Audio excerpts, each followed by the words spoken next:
Hi everyone, welcome to the Ashley Barlow Company podcast. I'm Ashley Barlow, your host. If you are a parent, a teacher, or someone who works at a school, or you're a community member, a volunteer, or a staff member at an organization that supports people with special education plans, a coach, a tutor, or even a grandparent, you're in the right place. Sit back with an ice cold glass of lemonade, put on your walking shoes and grab some headphones, roll down the windows and cruise. Ready, set, go. Educate, advocate, collaborate. Welcome back to Special Education Advocacy with Ashley Barlow. I'm Ashley Barlow, and I'm so happy you're here. Today, we're going to talk about how to become a special education advocate.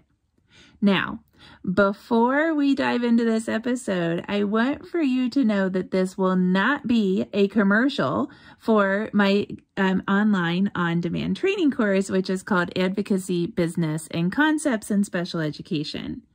The timing of this episode does line up very nicely with enrollment for my ABC course, which can train you to become a special education advocate. But that isn't only what we're going to talk about in today's episode. So I'm going to give you lots of tips and tricks on how to become a special education advocate.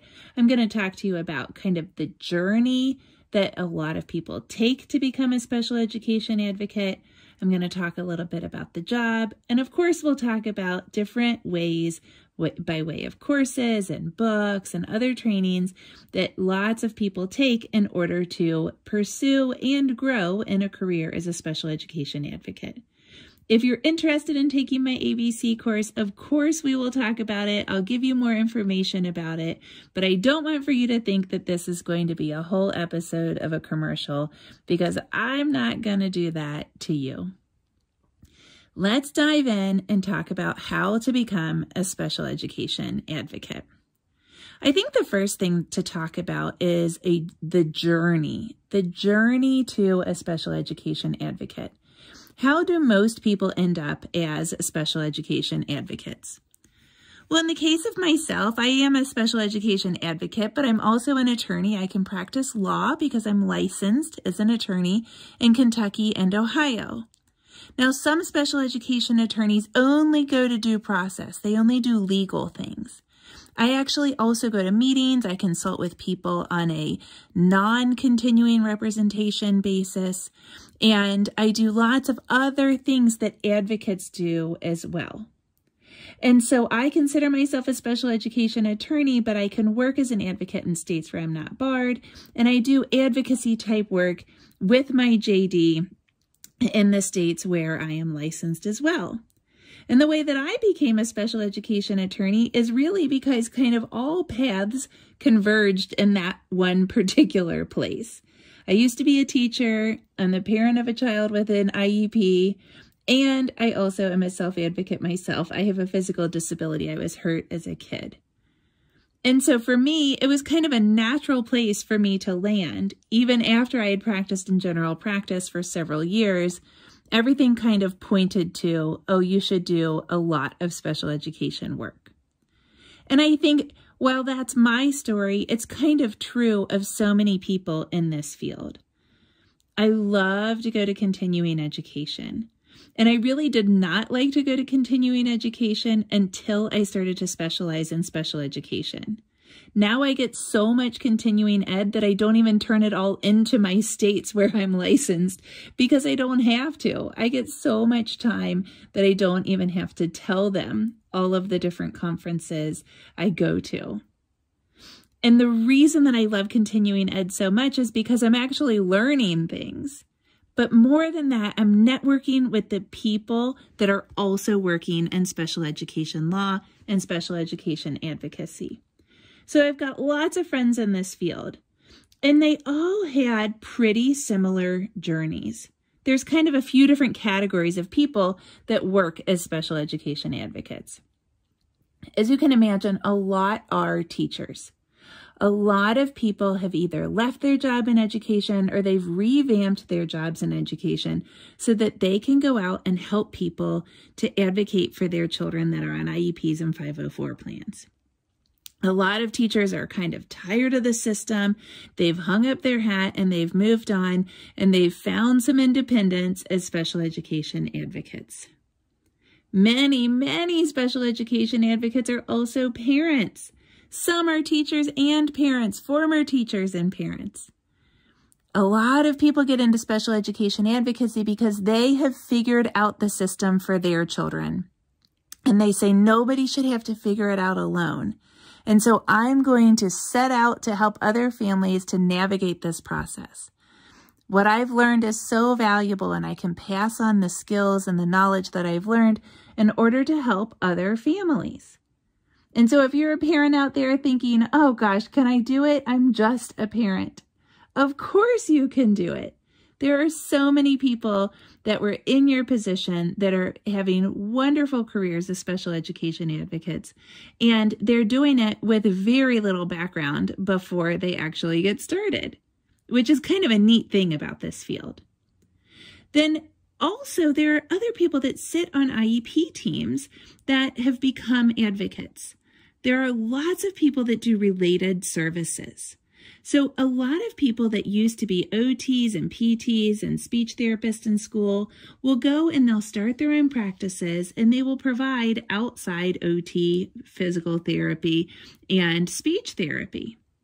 But then in addition to that, they will help families as advocates. So they'll go to meetings, they'll counsel people, they'll help them through the special education process.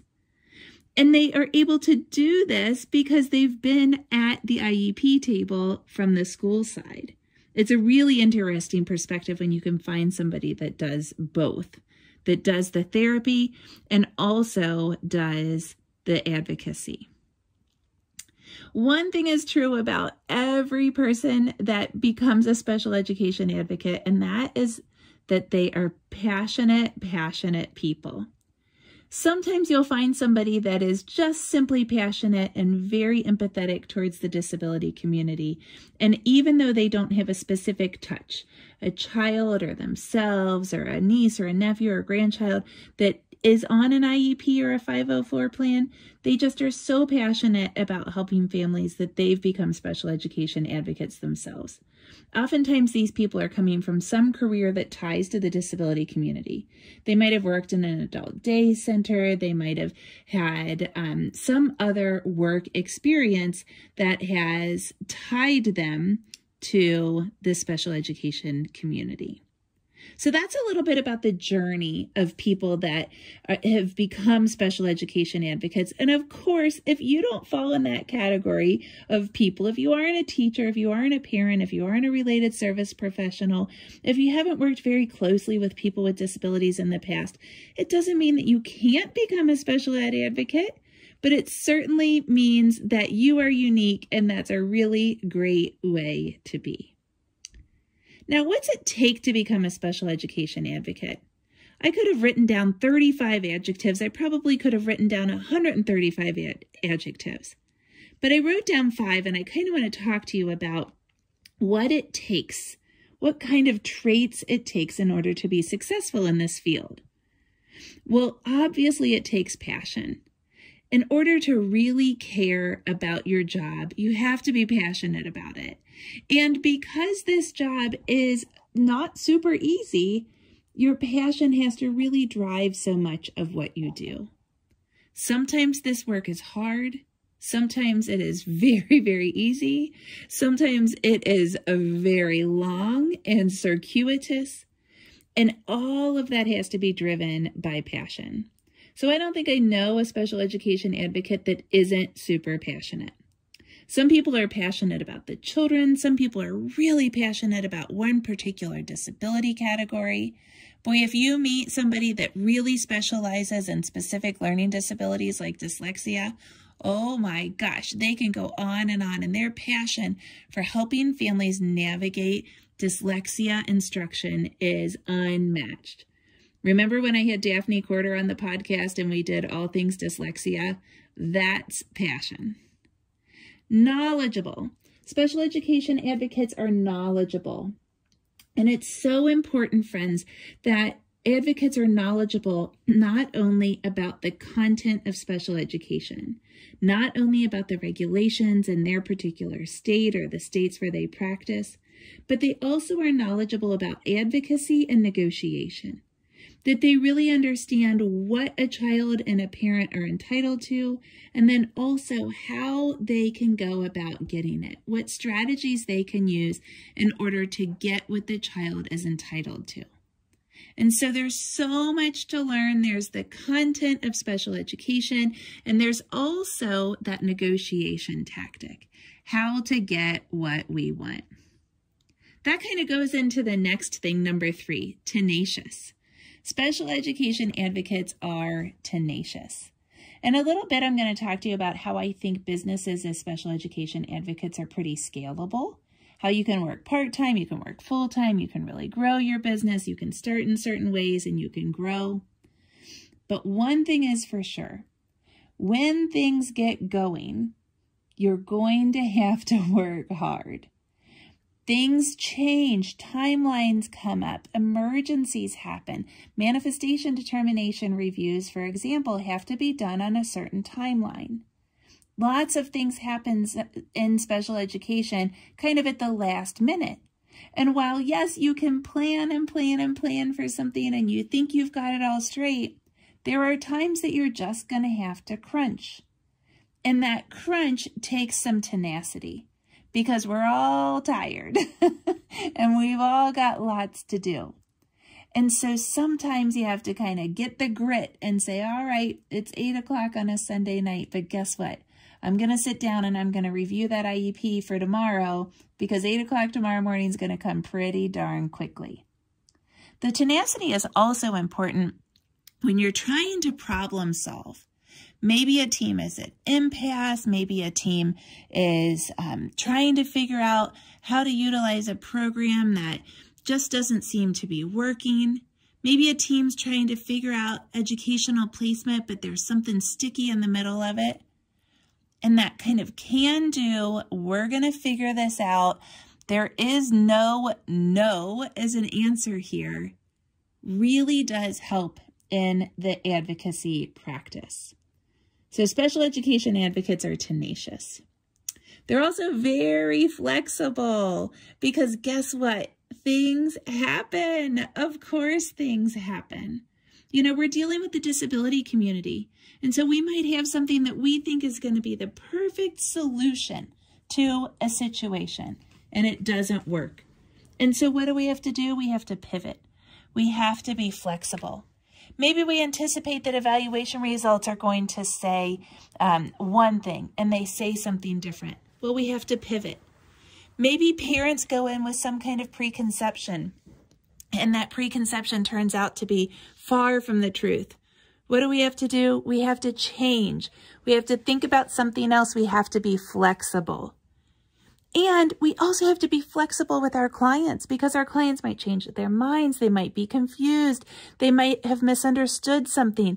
They might have simply forgotten to tell you something. And so that flexibility is so, so important. Never mind the fact that our clients are going through stressful situations. And when they're going through these stressful situations, they need us to be flexible. They need us to say, no worries. Everything's okay. And so that flexibility is super important as a special education advocate. And finally, of course, we have to be thoughtful, because as we always say, no matter what the disability is, if you've met one child with this particular diagnosis, you've met one child with this particular diagnosis. See, so much that's what I love about this job is that so much hinges on a child's profile. And so it's so important to get in and to see how the disability affects the child, but not to say, okay, oh, that child has CP. Well, my last child that had CP acted just like this, and so I'm going to project that profile onto this next client. That's not the way it works. And that takes so much thought, so much intrigue, so much dedication to figuring out the unique needs of the child and the unique profile of each child. Of course, we also have to think about all of the different things within the legal framework of special education and the personality styles and negotiation strategies, and really kind of thinking through the entire situation for each particular client. So special education advocates are thoughtful.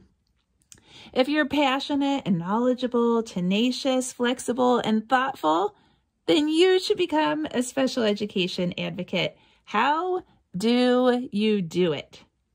The first thing I want to say is I don't think that there is one particular path that you have to take, one particular training, one particular way, one particular thing that you have to do in order to become a special education advocate. There are some trainings that will give you a certificate, and that certificate might be helpful for advertising purposes. If you are working particularly as a teacher, it might be helpful for your professional development, etc. But I don't think there's one necessary course that everyone must take in order to become a special education advocate. Rather, I think there are lots of different routes. So I think you could train entirely in books. When I first decided to branch out into special education law, I registered for a course that was held at the College of William and Mary. It is hosted by Wrights Law and the law school at William and Mary, and it's called ISEA, Institute of Special Education Advocacy. It's a wonderful course.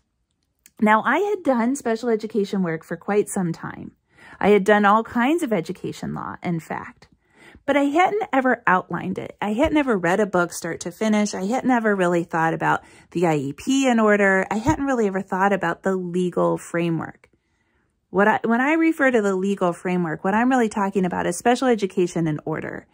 So we start off and we ask to be evaluated, and then we get evaluated, and then we look at eligibility, then we develop the IEP, then we implement the IEP, and then there's this other stuff like behavior and discipline, restraint and seclusion, school to prison pipeline, all these other things.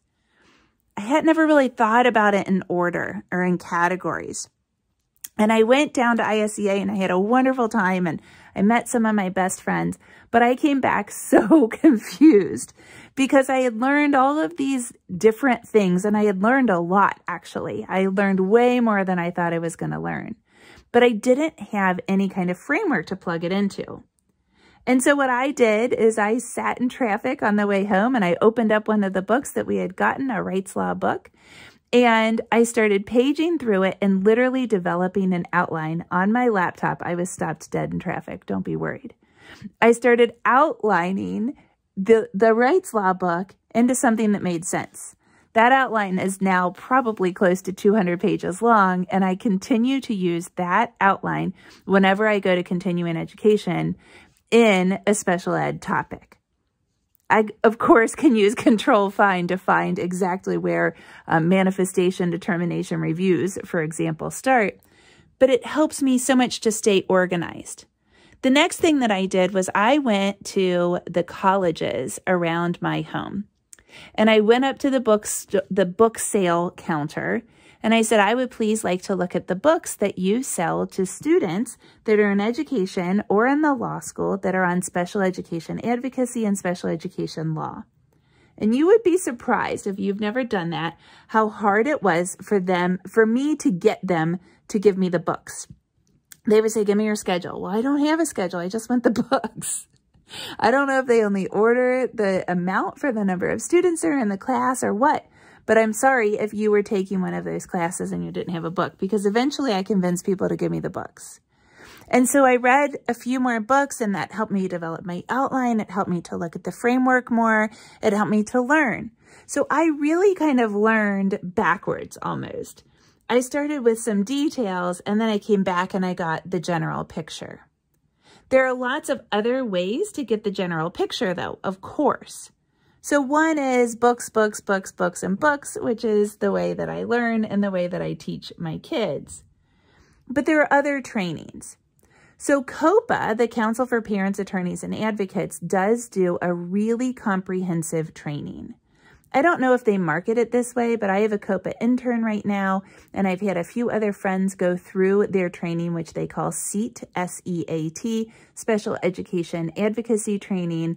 I think SEAT 2.0 is the one that everybody I know has said that it's almost like a master's level college course. It is, I think it lasts several months, maybe even an entire school year, like 9 months. I think they meet a couple of times a week. There's homework, there are projects. It is very, very comprehensive. And SEAT is something that actually Courtney Hansen is involved with. You'll remember Courtney from the podcast. Courtney did an inclusion episode with us. She's involved in SEAT as an instructor. It's something that a lot of people have gone through and a lot of people really, really love. I think it's comprehensive. I also think it is extremely involved. It is something that you have to commit to very seriously. And then, of course, there's my ABC course. I promised you that this wouldn't be a commercial, and I don't want to sound too salesy at all. But my ABC course is only 4 modules. It has 4 units in it. In each unit, there are 3 lessons. There's one on advocacy that's special ed specific. There's one on business setup and business operation. And then there's also a lesson on a more nuanced topic in special education, a concept in special education. And my plan is to continue every year to roll out a few more units. And so we started with this inaugural one in 2021 with 4 units, a 1A, 1B, 1C, 2A, 2B, 2C, and so on through the 4s. And then what I plan to do is when I launch this course again, I will release a few more units. I will release 5A, B, and C, maybe 6A, B, and C, and we will continue to expand. Now, the fun thing is that within the course, there is also a discussion board. And so what we're doing is we're also creating a community of advocates that train together, a community of advocates that is similarly minded, a community of advocates that is more close-knit and smaller so that we can really start to get to know one another, to support one another, to be supported, to tell fun stories, to share in one another's successes. If you're interested in joining my ABC course, I welcome you to hop over to my website, ashleybarlowco.com, in order to learn more. Registration closes on Halloween night at 11:59 p.m. Eastern Time. Finally, I want to talk about special education advocacy as a job. Of course, well, I've got 3 adjectives written down, and I will go ahead and tell you what they are. I think it's scalable, I think it's interesting, and I think it's rewarding. Of course, again, I could have written down hundreds of adjectives. Let's talk about scalable. I'm oftentimes asked if I will meet with young ladies that are going to college or even going to law school. Parents will call me and say, hey, my daughter wants to go to law school, or my daughter wants to be pre-med, or my daughter would like for you to write a letter of recommendation. And I always say, well, let's go to lunch. You know, tell her to bring her resume and we will go to lunch. I love to do this kind of work. I love to meet with young ladies that are getting ready, and young men that are getting ready to embark on some new career. And what I always tell them is if I was doing it all over again, I would go to OT school. That's another story. But if you're an OT and you listen to the podcast, know that I want your job. I think OT is so interesting and there's so much more to learn. And I would love to have been an OT. There's a whole long story about why I didn't go to OT school. But I always say, you know, in healthcare, you can work when you want to work, and you still get paid decently for the time that you're actually working, because you can work 2 days a week, you can work 3 days a week, you can work 5 days a week, and that's a pretty nice gig if you are a parent. Now, I can do that too, and special education advocates can do that. What's nice about special education advocacy is that you can scale it. So if you only want to take one client at a time, you take one client at a time. If you want to build up to 40 or 50 hours a week, well, then you probably are going to want to get more involved in marketing and try to grow your business quickly and more significantly. I know lots of tutors that do a little bit of advocacy work, but not a ton of advocacy work. And then when they're finished tutoring, then they ramp up their advocacy practice. I have 2 friends that have done that significantly. And so what's neat about this kind of work is you are truly, most of the time, self-employed. Now, I do think you can go work for a nonprofit, or you can work even for an attorney's office. There are many other ways to find a job that might even come with benefits or a W-2 or something else. But if you want it to be, you can be self-employed and you can really choose your hours and choose when you want to work. At the same time, don't forget what I said about that tenacity. Because yes, it is scalable, but I can almost guarantee you that even if you only take one client at a time, you're probably going to need a babysitter a couple of times that first year because you don't have a whole lot of control over when meetings get scheduled. And inevitably, a meeting's going to get scheduled when you've got something to do. You know, it's just the way that the world goes, so that you have to have a little bit of go with the flow. But truly, I think it's scalable, and I think that is a really big asset. It's also so interesting. As I said before, disability profiles are so different. Schools are so different. People are so different. There are so many different factors that go into the job that it keeps it extremely interesting. I couldn't have a job where I did the same thing over and over and over again. I interviewed for a job, actually, this is so funny, in the district where Rachel, you've probably heard me talk about Rachel, my marketing and technology guru, her kids go to school in a district where I interviewed, and it was going to be a German job. I was a German teacher, and I was going to be teaching German to 8th graders, and I think they had 6-week cycles in and out of their elective classes. So I was going to teach the same 6 weeks of German 1, I guess, to 8th graders. And I was going to have to do that like 8 times throughout the year. Oh my gosh, I thought I would go crazy if I had to do that. I need a job that continues to keep me on my toes, that's interesting. And so this job is the right job for me. And I think special education advocacy is so rewarding. When I hear back from clients that their children are succeeding, I just beam. When I hear back that a client is able to advocate for themselves, that I've trained them well enough and that they don't need me anymore, oh my gosh, I get so excited.